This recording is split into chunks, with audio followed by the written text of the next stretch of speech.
조선시대 초 남이 장군이 소년 시절에 길가에서 놀고 있으니 한 어린 여종이 보자기로 싼 작은 상자를 머리에 이고 가는데 그 위에 뽀얀 분을 바른 여기가 올라앉아 있었다.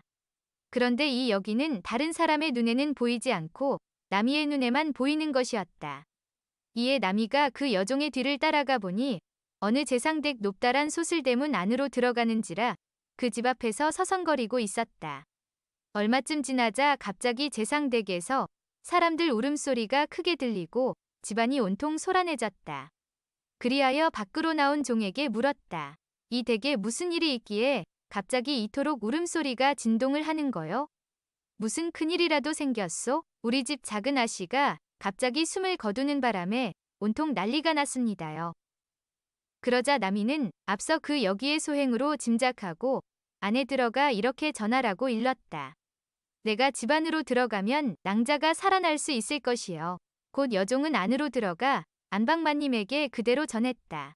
대문 앞에 어떤 소년이 와 있사온데 작은 아씨 얘기를 듣고는 자기가 들어오면 아씨를 소생시킬 수 있다고 하옵니다. 이에 안방마님은 한마디로 거절했다. 누군지도 모르는 외간 남자를 안으로 들일 수는 없느니라. 그렇지 않아도 이렇게 복잡한데 쓸데없는 소리하지 말고 물러가라 하라. 여종이 나와서 그대로 전하니 나미는 웃으면서 잠자코 서 있었다. 얼마 후 의원이 왔다 돌아가고 여러 사람들이 들락거리더니 여종이 나와서 나미를 보고 말했다.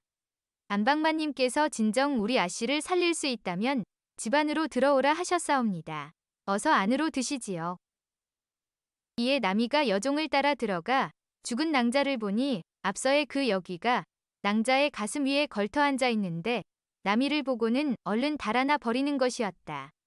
그때 낭자가 큰 숨을 내쉬면서 깨어났다. 그 모습을 본 나미는 곧 돌아서서 밖으로 나왔다.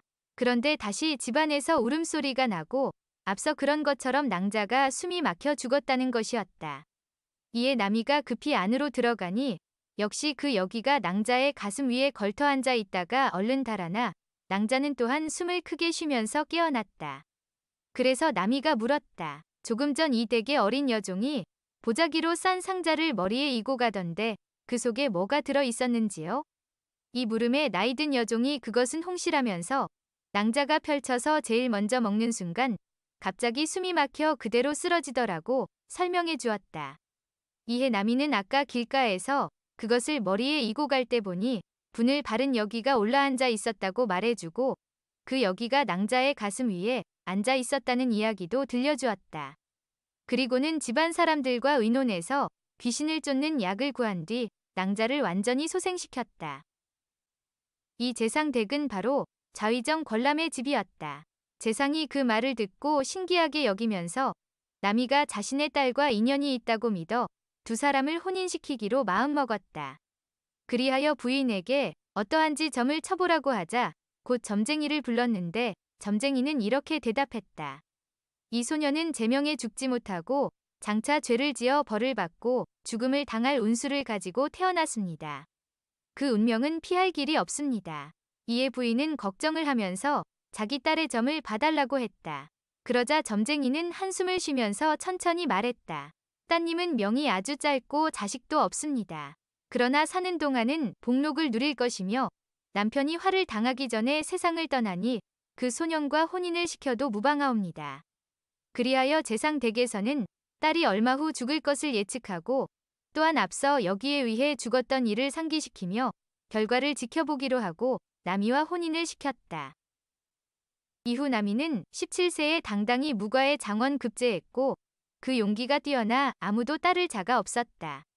게다가 북쪽 지역에서 이시애가 난을 일으키니 왕명을 받아 출정하여 그 난을 평정했고 건주의 정벌 때는 선봉장이 되어 공을 세우니 훈공 1등에 오르게 되었다. 그때 그가 공을 세우고 돌아오면서 감기 어린 시를 다음과 같이 읊었다. 백두산 돌은 칼을 갈아 없이 하고 두만강의 물은 말을 먹여 말렸네. 남아 20대에 나라를 평정하지 못한다면 후세에 누가 대장부라 칭하겠는가? 그때 조정에서는 간신배들이 세력을 다투던 시기라 이 시를 들어 모반을 꾀한다고 몰아붙여 차명을 당하게 했으니 당시 나미의 나이 28세였다. 한편 권람의 딸은 나미가 차명을 당하기 몇 해 전에 이미 세상을 떠났으므로 화를 당할 때는 함께 있지 않았더라 한다.